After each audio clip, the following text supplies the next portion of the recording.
টাঙ্গাইলের ঘাটাইল উপজেলার ফুলমালীরচালা গ্রামে ১.৫ একর জমিতে আবুল হাশেম গড়ে তুলেছেন মায়ের দোয়া নার্সারি। বর্ষাকালেই চারা বিক্রি হয় বেশি, তখন প্রতিদিন অন্তত ২০,০০০ টাকার চারা বিক্রি করেন তিনি।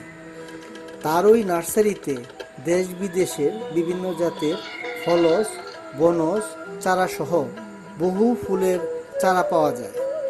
আবুল হাশেমের ওই নার্সারিতে তার ছেলে সহ ৩ থেকে ৪ জন লোক কাজ করেন।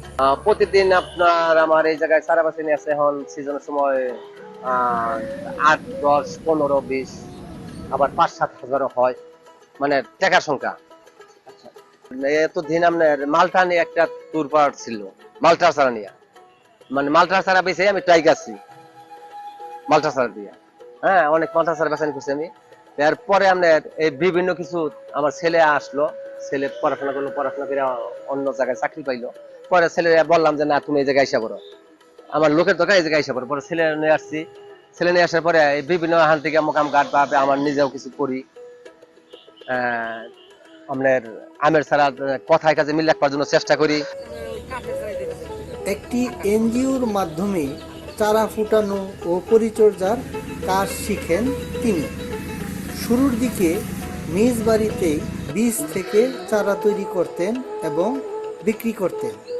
৯ বছর হয় সখীপুর সড়কের পাশে নার্সারি গড়ে তোলেন। তার ওই নার্সারিতে ৩ শতাধিক বিভিন্ন জাতের চারা রয়েছে। আমি নার্সারি শুরু করার আগে আমার এক ভাই আসছিল, পশিকা নামে এক এনজিও ছিল।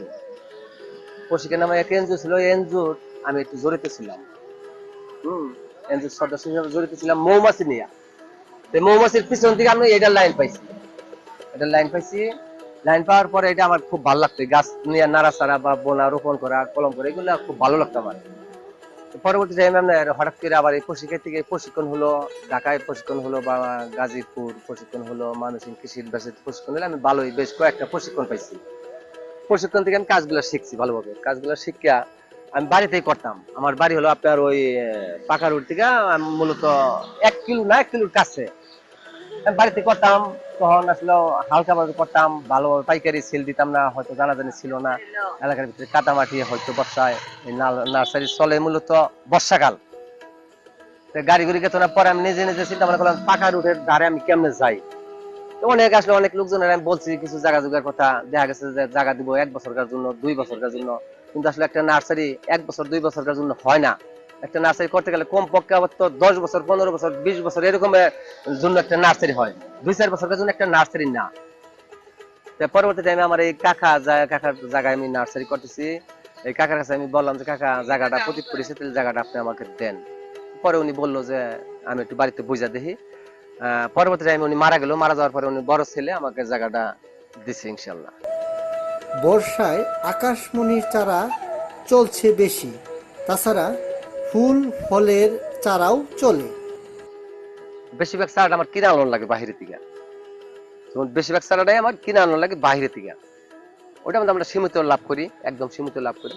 আর যে চারাটা আমরা উৎপাদন করি, যেমন আমরা আকাশমণি, কালেক্টর বা এরকম আমরা কলবের কাজ করি, কিছু কলবের কাজ করি, কিছু কলম আছে আসলে আমাদের দেশে হয়, কিছু কলম আছে হয় না।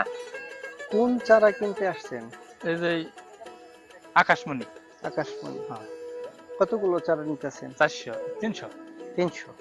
আমি আমরুপালি, হিমসাগর, আর হলো ব্যানানা ম্যাঙ্গো, আর পেয়ারার চারা, আর কটা লেবুর চারা নেই। আমি এখান থেকে 3টা চারা কিনছি। 3টা চারা ৩০০ টাকা নিচ্ছি। বর্তমানে আমাদের এখানে প্রায় ৩০০ প্রজাতির উপরে ফুল, ফল এবং ঔষধি পাতাবাহার গাছ সব মিলিয়ে রয়েছে।